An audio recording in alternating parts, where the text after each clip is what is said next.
दुनिया में ऐसी कोई समस्या नहीं जो हमारे मन की शक्ति से अधिक शक्तिशाली हो। नमस्ते बच्चों, मैं सुगना।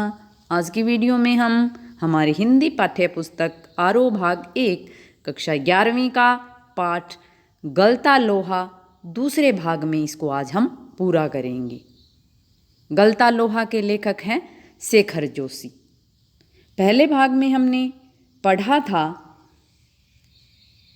कि मोहन किस प्रकार अपने गांव के स्कूल में जाता है, किस प्रकार उनके पिता जो पंडित का काम करते हैं और उनके मित्र जो धनराम हैं वो पढ़ाई में बहुत कमज़ोर हैं, और उनके मित्र धनराम के जो पिता गंगाराम हैं वो किस प्रकार अपने साथ धनराम को काम करवाते हैं, और धनराम के पिता गंगाराम की मृत्यु के बाद धनराम को किस प्रकार उनके काम को संभालना पड़ता है। और साथ ही हमने पढ़ा था त्रिलोक सिंह के बारे में जो मोहन और धनराम के अध्यापक हैं, किस प्रकार उनका स्कूल में रोब है और त्रिलोक सिंह मोहन से किस प्रकार प्रभावित होते हैं। और आगे आज हम पढ़ेंगे कि किस प्रकार जो मोहन है वो पढ़ाई नहीं कर पाता और एक आगे जाकर कारीगर बन जाता है। प्राइमरी स्कूल की सीमा लांघते ही मोहन ने छात्रवृत्ति प्राप्त कर त्रिलोक सिंह मास्टर की भविष्यवाणी को किसी हद तक सिद्ध कर दिया तो साधारण हैसियत वाले यजमानों की प्रोहताई करने वाले वंशीधर तिवारी का हौसला बढ़ गया और वे अपने पुत्र को पढ़ा लिखा कर बड़ा आदमी बनाने का स्वप्न देखने लगे।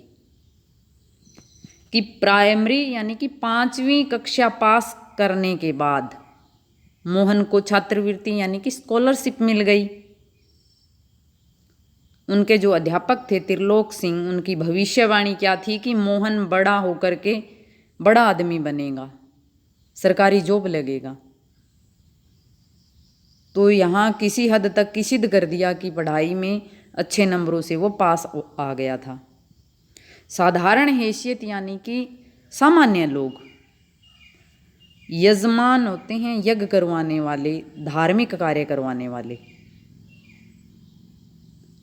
जो मोहन के पिता वंशीधर जी थे वो सामान्य लोगों के यहाँ ही अपना प्रोहताई का काम करते थे, इसलिए उनको जो दान दक्षिणा है वो भी छोटी ही मिलती थी, थोड़े ही पैसे मिलते थे। कहने का मतलब लेखक का यह है। तो वो ये चाहते थे कि ये पुरोहित वाला काम मेरा बेटा ना करे, मोहन पढ़ लिख कर बड़ा आदमी बन जाए। पीढ़ियों से चले आते पैतृक धंधे ने उन्हें निराश कर दिया था। पीढ़ियों से कौन सा धंधा चला आ रहा था? मोहन के पिता का पैतृक धंधा प्रोहताई वाला, कि वो प्रोहताई का काम करते थे। तो उनको निराश कर दिया था कि उससे घर का गुजारा सही ढंग से नहीं चलता था। आगे लेखक बता भी रही हैं कि दान दक्षिणा के बूते पर वे किसी तरह अपने परिवार का आधा पेट भर पाते थे। बूता होता है बल, शक्ति, कि जो पंडित का वो काम करते थे उससे जो उनको दान दक्षिणा मिलती थी उससे परिवार का आधा भर पेट पाते थे। कहने का मतलब है कि घर का सही ढंग से गुजारा नहीं हो पाता था। और वो सोचते थे कि मोहन पढ़ लिख कर वंश का दारिद्र्य मिटा दे। दारिद्र्य होता है गरीबी। उनकी हार्दिक इच्छा थी। मोहन के पिता मन से यही चाहते थे कि मोहन पढ़ लिख कर अच्छा अफसर बन जाए, बस गरीबी है जो हमारे घर की वो मिटा दे। लेकिन इच्छा होने पर से ही सब कुछ नहीं हो जाता। कि इच्छा तो हम चाहे कौन सी भी रख लें, इच्छा करने से क्या होता है, इच्छा को पूरा करने के लिए हमें कुछ करना पड़ता है। अब आगे की पढ़ाई के लिए जो स्कूल था वह गांव से था 4 मील दूर। 2 मील की चढ़ाई के अलावा बरसात के मौसम में रास्ते में पड़ने वाली नदी की समस्या अलग थी। अब समस्या ये थी कि गांव के अंदर 5वीं कक्षा तक का ही स्कूल था, और जो आगे कि पढ़ाई का जो स्कूल था 8वीं तक का, वो गांव से 4 मील दूर था। ना ही कोई साधन आने जाने वाले थे, पहाड़ी इलाका था। रास्ते में एक नदी भी पड़ती थी, बरसात के समय नदी फुल भर जाती थी, उसको पार करना भी मुश्किल था। तो वंशीधर ने हिम्मत नहीं हारी कि पढ़ाई में बच्चा इंटेलिजेंट है, किसी तरह से इसको मैं पढ़ाऊंगा। लड़के का नाम स्कूल में लिखवा दिया। बालक मोहन लंबा रास्ता तय करके स्कूल जाने लगा। छुट्टी के बाद थका मांधा घर लौटता तो पिता पुराणों की कथाओं से विद्यावशनी बालकों का उदाहरण देकर उसे उत्साहित करने की कोशिश करते। यानी कि वो थक जाता, इतना लंबा रास्ता जो तय करके आता, तो पिता उसके अंदर उमंग जगाते कि भाई पढ़ने वाले विद्यावशनी होते हैं, पढ़ाई में जो बहुत अच्छे होते हैं, कि वो जो पढ़ाई कर करके इतने बड़े आदमी बने हैं, उन्होंने बड़ी मेहनत की थी, इसलिए आपको मेहनत करनी पड़ेगी। इसलिए अलग अलग लोगों का उदाहरण अपने बेटों को दिया करते थे कि कहीं ये पढ़ाई करनी छोड़ ना दे। वर्षा के दिनों में नदी पार करने की कठिनाई को देखते हुए वंशीधर ने नदी पार के गांव में एक यजमान के घर पर मोहन का डेरा तय कर दिया कि बरसात के दिनों में कि नदी पार कैसे करेगा। इसलिए जितने दिन बरसात होती है उतने समय तक उन्होंने अपने एक कोई जान पहचान वाला जो यजमान था उसके यहाँ डेरा तय कर दिया, यानी कि वहाँ रहने की जगह थी वो वहीं निश्चित कर दी कि जहाँ जितने दिन बरसात होगी मोहन वहीं रह लेगा उनके घर। घर के अन्य बच्चों की तरह मोहन खा पीकर स्कूल जाता और छुट्टियों में नदी उतार पर होने पर गांव लौट आता। कि छुट्टियां होती तब घर आ जाता और बाकी के दिन क्या है वो वहीं रहता। संयोग की बात, एक बार छुट्टी के पहले दिन जब नदी का पानी उतार पर ही था और मोहन कुछ घसियारों के साथ नदी पार कर घर आ रहा था। घसियारे होते हैं घास काटने वाले। कि छुट्टी से पहले दिन नदी का जो उतार था पानी का वो कम था, कि अब छुट्टी होने वाली है, मैं गांव चला जाऊंगा। और जो घास काटने वाले थे उनके साथ वो नदी पार करके घर आ रहा था। तो पहाड़ी की दूसरी ओर भारी बरसात हो रही थी। अचानक नदी का पानी है वो बढ़ गया। पहले नदी की धार में झाड़ जंकाड़ होते हैं, झाड़ी जो जंकाड़ जैसे नदी के बहाव में साथ आते हैं, पात पतेल होते हैं, पत्ते गले सले जो पत्ते होते हैं वो आने शुरू हो जाते हैं। तो अनुभवी घसियारों ने तेजी से पानी को काटकर आगे बढ़ने की कोशिश की, लेकिन किनारे पहुंचते पहुंचते मटमेले पानी का रेला उन तक आ पहुंचा। कि जैसे ही शुरुआत में बरसात होती है वहाँ के जो घास है, जो पत्ते हैं, जो इस तरह का जो गार्बेज होता है वो नदी में साथ साथ आता है। तो घसियारे तो उनको तो पता होता है कि किस प्रकार नदी को पार करना है, वो इसमें उनका अनुभव होता है। तो उन्होंने बहुत कोशिश की कि वो नदी को पार कर लेंगे, लेकिन वहाँ अचानक भाव आ गया। वे लोग किसी प्रकार सकुशल इस पार पहुँचने में सफल हो सके। सकुशल कि सही ढंग से बच बुचा करके उन्होंने नदी पार कर ही ली। इस घटना के बाद वंशीधर घबरा गए और बच्चे के भविष्य को लेकर चिंतित रहने लगे कि भैया अब की बार तो ये घास वाले साथ थे, अगर बच्चा अकेला कहीं किसी दिन आया तो पता नहीं उसके साथ कौन सी घटना घट जाए। अब वंशीधर को बड़ी चिंता होने लगी। एक दिन की आगे की लेखक बात बता रहे हैं कि बिरादरी के एक संपन्न परिवार का युवक रमेश उन दिनों लखनऊ से छुट्टियों में गांव आया हुआ था। कि संयोग की बात ये थी कि बिरादरी होता कुटुंब का, कि जो वंशीधर के कुटुंब का एक रमेश नाम का युवक जो लखनऊ में नौकरी करता था, छुट्टियों के दिनों में वो गांव में आया हुआ था। संपन्न परिवार यानी कि धनवान परिवार का था। बातों बातों में वंशीधर ने मोहन की आगे की पढ़ाई के संबंध में अपनी चिंता प्रकट की, तो उसने न केवल अपनी सहानुभूति जतलाई बल्कि उन्हें सुझाव दिया कि वे मोहन को उसके साथ ही लखनऊ भेज दें। कि वंशीधर ने रमेश को कहा कि मोहन पढ़ाई में तो बहुत होशियार है, लेकिन पढ़ाई करवाएं कहाँ, गांव में स्कूल नहीं है, बाहर स्कूल है, वहाँ जा आ नहीं सकता, बड़ी परेशानी है। तो रमेश बाबूजी ने उनके साथ की बड़ी बड़ी दुख की बात है। लड़का इंटेलिजेंट है तो कामयाब होगा आगे, अब इसको तो पढ़ाना पड़ेगा। कि सहानुभूति भी जतलाई और साथ में यह कह दिया कि मैं इसको लखनऊ ले जाऊंगा। घर में 4 प्राणी हैं, एक और बढ़ जाने में कोई नहीं अंतर पड़ता, बल्कि बड़े शहर में रहकर वह अच्छी तरह पढ़ लिख सकेगा। अब बंशीधर को रमेश ने कहा कि घर में हम 4 सदस्य हैं, कोई बात नहीं, एक और बढ़ जाएगा, क्या दिक्कत है। लेकिन पढ़ाई में इतना इंटेलिजेंट आप बता रही हो तो पढ़ लिख कर बड़ा आदमी बन जाएगा, इससे आपका फ़ायदा हो जाएगा, चलो मेरे साथ भेज देना शहर इसको। वंशीधर को जैसे रमेश के रूप में साक्षात भगवान मिल गए हों, साक्षात यानी कि सामने। अब भगवान की ये तो भाई मेरी तो सारी परेशानी दूर हो गई। ये रमेश अगर लखनऊ इसको ले जाएगा तो वो आराम से पढ़ लेगा। उनकी आंखों में पानी छल छलाने लगा, खुशी की आंखों में आंसू आ गए।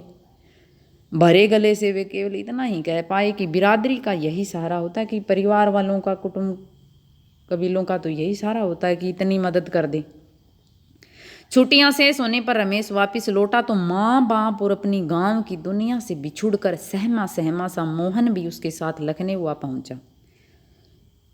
अब रमेश बाबू की छुट्टियां पूरी हो गई तो रमेश के साथ मोहन शहर चला गया, बिल्कुल घबराया हुआ, डरा हुआ, अपने माँ बाप से, अपने गांव से दूर। अब मोहन की जिंदगी का एक नया अध्याय शुरू हुआ। पहले गांव में किस प्रकार रहता था, अब शहर में नया वातावरण, नए लोग, उनके जीवन का, मोहन के जीवन की नई शुरुआत हुई। घर की दोनों महिलाएं, रमेश की माँ और रमेश की पत्नी, जिन्हें वह चाची और भाभी कहकर पुकारता था, हाथ बंटाने के अलावा धीरे धीरे वह मोहल्ले की सभी चाचियों और भाभीयों के लिए कामकाज में हाथ बटाने लगा। पहले तो वो उनके साथ काम करवाता था और अब तो वही मोहल्ले के जो बाकी की औरतें थीं उनका भी काम में हाथ बटाने लगा। मोहन थोड़ा दही तो ला दे बाजार से, मोहन ये कपड़े धोबी को दे आज, मोहन 1 किलो आलू तो ले आ। इस तरह से जो आसपास के लोग थे, जो दूसरी महिलाएं थी, वो भी अब मोहन से काम करवाने लगी। औसत दफ्तरी बड़े बाबू की हैसियत वाले रमेश के लिए मोहन को अपना भाई बिरादर बतलाना अपने सम्मान के विरुद्ध जान पड़ता था। उसे घरेलू नौकर से अधिक हैसियत वह नहीं देता था। इस बात को मोहन भी समझने लगा था। अब लेखक बता रहे हैं कि औसत दफ्तरी बड़े बाबू की, अब रमेश बाबू तो बड़ा बाबू था और रमेश उसकी बिरादरी का था, फिर भी वो उसको अपनी बिरादरी का बताता नहीं था शहर में। वो उसे ये आसपास में ये बताता था कि मैंने इसको काम के लिए रखा है, यानी कि नौकर ही समझता था। इस बात को मोहन समझने लगा था। अब घर में हम किस प्रकार किसके साथ रहते हैं उसके रवैये से पता चल जाता है कि ये हमें किस प्रकार से समझते हैं। थोड़ी बहुत हीला हवाली करने के बाद रमेश ने निकट के एक साधारण से स्कूल में उसका नाम लिखवा दिया। हीला हवाली की उसने ये कहा कि मैं आपके घर में काम करवाता रहूँगा, मेरा नाम लिखवा दो। तो अब जो रमेश बाबू ने एक साधारण सी बिल्कुल ही छोटे से मतलब स्कूल में उसका है दाखिला करवा दिया। लेकिन एकदम नए वातावरण और रात दिन के कामकाज के बोझ के कारण गांव का वह मेधावी छात्र शहर के स्कूली जीवन में अपनी कोई पहचान नहीं बना पाया। एक तो सभी लोग अनजान, स्कूल के अध्यापक नए, स्कूल के बच्चे नए, गांव और शहर के पहनावे अलग, उनकी भाषा अलग, उनका खाना पीना अलग। तो वो मेधावी यानी कि जो इंटेलिजेंट बच्चा था, होशियार बच्चा था, उसके ऊपर एक तो ये सारी चीज़ें थी, वातावरण सारा का सारा अलग था। एक काम का बोझ रमेश के घर का और आसपास वालों का,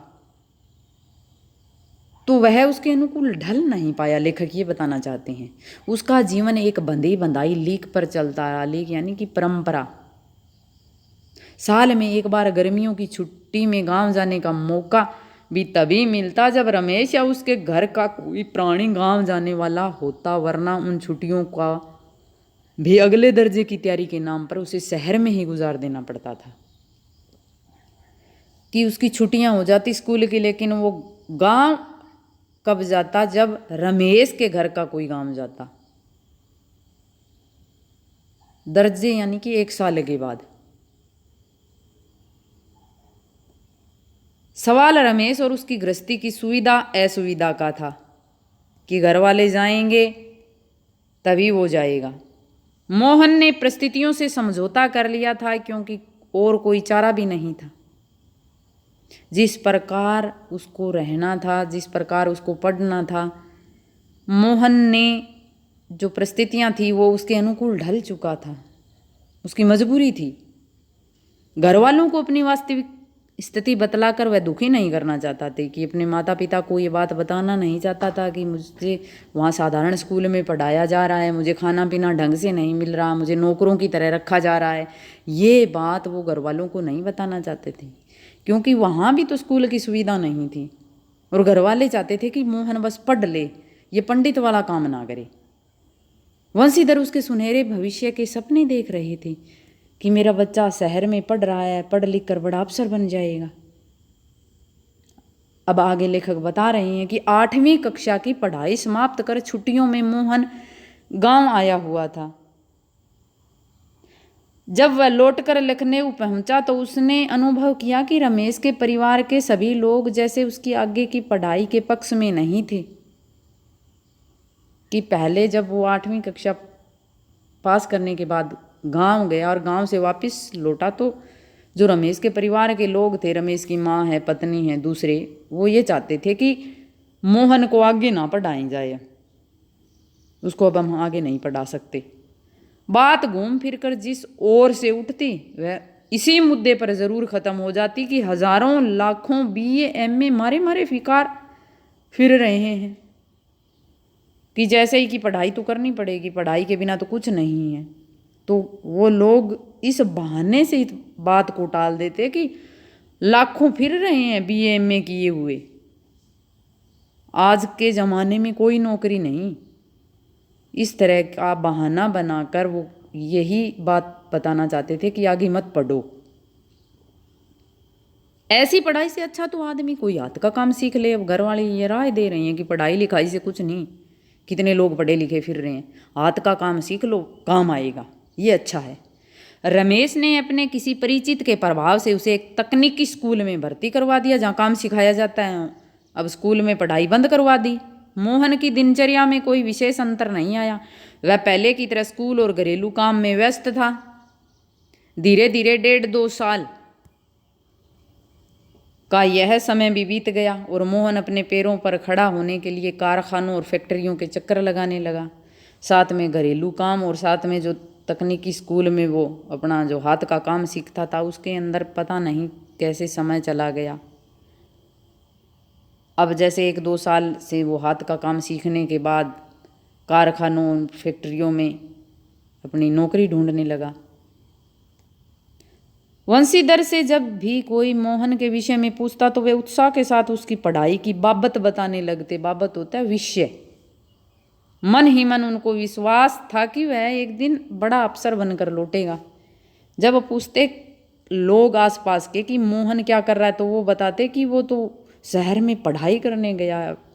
खुशी से बताते ये बात और मन में पक्का विश्वास था कि वो पढ़ लिख कर बड़ा अफसर बनेगा।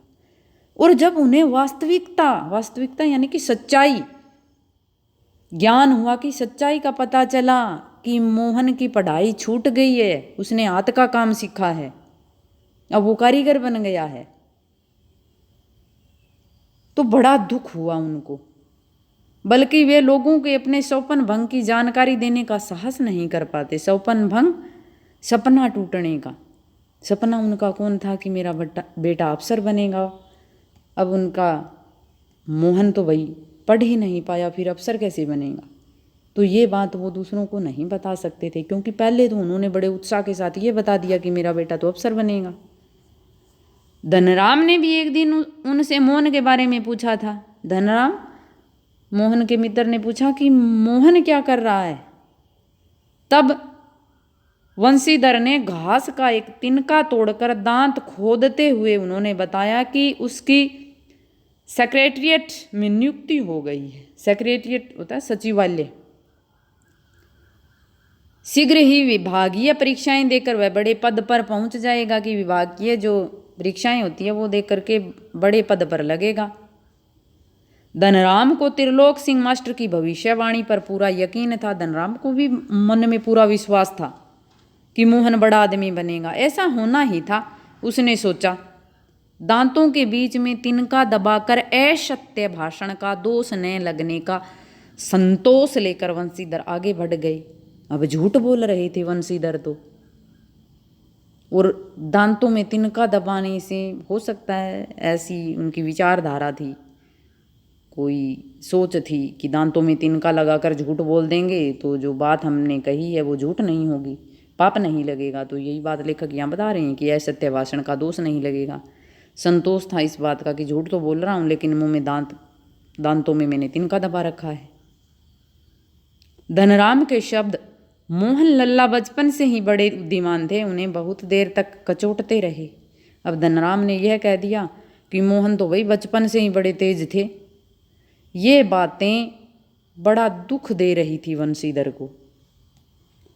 त्रिलोक सिंह मास्टर की बातों के साथ साथ बचपन से लेकर अब तक के जीवन के कई प्रसंगों पर मोहन और धनराम बातें करते रहे। अब लेखक ने कहानी वहाँ से शुरू कर दी जहाँ की शुरुआत हुई थी कहानी की, कि शुरुआत में धनराम की ऑफर है, वहाँ बैठकर वो दोनों अपने बचपन के दिन याद कर रहे थे। कौन? धनराम और मोहन। तो बीच में लेखक ने धनराम और मोहन की कहानी बताई थी कि किस प्रकार वो पढ़े, किस प्रकार नहीं पढ़ पाए। अब फिर वो बातें बचपन की कर रहे थे कि जीवन के कई विषयों पर उन्होंने चर्चा की। धनराम ने मोहन के हंसुए के फाल को बेंत से निकालकर भट्टी में तपाया और मन लगाकर उसकी धार गढ़ दी। कि वो फाल है वो उसको बेंत से अलग किया, फिर भट्टी में उसको तपाया, फिर उस पर धार लगा दी मन लगाकर। भाई मित्र था, मन लगाकर तो काम करेगा। गरम लोहे को हवा में ठंडा होने में काफ़ी समय लग गया था। धनराम ने उसे वापस बेंत पहनाकर मोहन को लौटाते हुए जैसे अपनी भूल चूक के लिए माफ़ी मांगी हो कि भाई धार तो मैंने लगा दी, इसमें कुछ गलती हो गई तो माफ़ करना, मैंने तो बड़ी सही ढंग से लगाई है। बेचारे पंडित जी को तो फुर्सत ही नहीं रहती, लेकिन किसी के हाथ भिजवा देते तो मैं तत्काल बना देता। अब धनराम ने ये कहा कि पंडित जी तो प्रोहताई का काम करते हैं, उन्हें तो समय ही नहीं है, आप किसी दूसरे के हाथ भिजवा देते तो मैं तत्काल यानी कि तुरंत ही इसके धार लगा देता। कहने का मतलब है कि आपने यहाँ आने का कष्ट क्यों किया। मोहन ने उत्तर में कुछ नहीं कहा, लेकिन हंसुए को हाथ में लेकर वह फिर वहीं बैठा रहा, जैसे उसे वापस जाने की कोई जल्दी न रही हो। कि मोहन ने कुछ नहीं कहा कि दूसरे का हाथ क्यों दे दे, मैं आ जाऊं, पिता आ जाए। वो तो वहीं आराम से बैठा रहा, जैसे उसको वहाँ से जाने की जल्दी नहीं थी। सामान्य तौर से ब्राह्मण टोले के लोगों का शिल्पकार टोले में उठना बैठना नहीं होता था। अब लेखक उस समय के बारे में बता रहे हैं। तत्कालीन समाज में क्या होता था कि जो ब्राह्मण लोग थे, ब्राह्मण टोले यानी कि ब्राह्मण जाति के लोग थे, वो जो छोटे कारीगर होते हैं, शिल्पकार टोला गांव के अंदर, वो उनके घर नहीं जाते थे, उनकी दुकानों पर नहीं जाते थे, आसपास बैठकर बातचीत नहीं करते थे। किसी काम काज के सिलसिले में यदि शिल्पकार टोले में आना ही पड़ा तो खड़े खड़े बातचीत निपटा ली जाती थी। अगर जाना भी पड़ जाए तो वहाँ खड़े खड़े ही बात कर लेते थे, उनकी दुकानों पर या उनके घरों में बैठते नहीं थे। उस समय ब्राह्मण टोले के लोगों को बैठने के लिए कहना भी उनकी मर्यादा के विरुद्ध समझा जाता था। अब जो कारीगर हैं, जो छोटे लोग हैं, वो ब्राह्मण को ये भी नहीं कहते कि बैठ जाओ। पिछले कुछ वर्षों से शहर में जा रहने के बावजूद मोहन गांव की इन मान्यताओं से अपरिचित हो, ऐसा तो संभव ही नहीं है कि अब वो वहाँ धनराम की दुकान पे बैठे हैं और ब्राह्मण लोग बैठते नहीं। तो लेखक बता रहे हैं कि इतने दिनों में ये भूल जाए कि गांव के अंदर क्या होता है, ऐसा तो नहीं है, पर वो क्यों बैठे हैं, इसका क्या कारण है। धनराम मन ही मन मोहन और उसके व्यवहार से असमंजस में पड़ा था, लेकिन प्रकट में उसने कुछ नहीं कहा और अपना काम करता रहा। कि धनराम को इसका आश्चर्य तो बहुत था, उसके कुछ समझ में नहीं आ रहा था कि यहाँ धनराम बैठा मेरी दुकान पे ऐसे ब्राह्मण हो करके, लेकिन उसने पूछा कुछ नहीं क्योंकि वो सहपाठी था उसका। लोहे की एक मोटी छड़ को भट्टी में गलाकर धनराम गोलाई में मोड़ने की बजाय मोड़ने की कोशिश कर रहा था। अब लेखक बता रहे हैं कि मोहन वहाँ दुकान पे बैठा है, वो अधिक बातचीत अब धनराम उसके साथ नहीं कर रहा है। धनराम अपना लोहार का काम कर रहा है। वो लोहे की एक मोटी छड़ है, पहले उसको लोहे को गला रहा है भट्टी में गरम करके, फिर उसको गोल बनाने का प्रयत्न कर रहा है। एक हाथ में तो सड़ सी पकड़ रखी है, जो लोहे को इस तरह से पकड़ने का जो एक औजार होता है, दूसरे हाथ में हथौड़े से चोट मार रहा है उसको गोल करने के लिए। निहाई पर ठीक घाट में सिरा न फंसने के कारण लोहा उचित ढंग से मुड़ नहीं पा रहा। अब उसको वो गोल बनाने के लिए मोड़ रहा है, लेकिन वो मुड़ नहीं रहा है। मोहन कुछ देर तक तो उसे काम करते हुए देखता रहा, फिर जैसे अपना संकोच त्याग कर उसने दूसरी पकड़ से लोहे को स्थिर कर लिया। धनराम के हाथ से हथौड़ा लेकर नपी तुली चोट मारते अभ्यस्त हाथों से धूकनी फूंक कर लोहे को दोबारा भट्टी में गर्म करते और फिर निहाई पर रखकर उसे ठोकते पीटते सुघड़ गोले का रूप दे डाला। अब लेखक बताते हैं कि जब धनराम से सही ढंग से गोला नहीं बन पा रहा था तो तुरंत ही मोहन ने धनराम के हाथ से उस लोहे की छड़ को पकड़ लिया।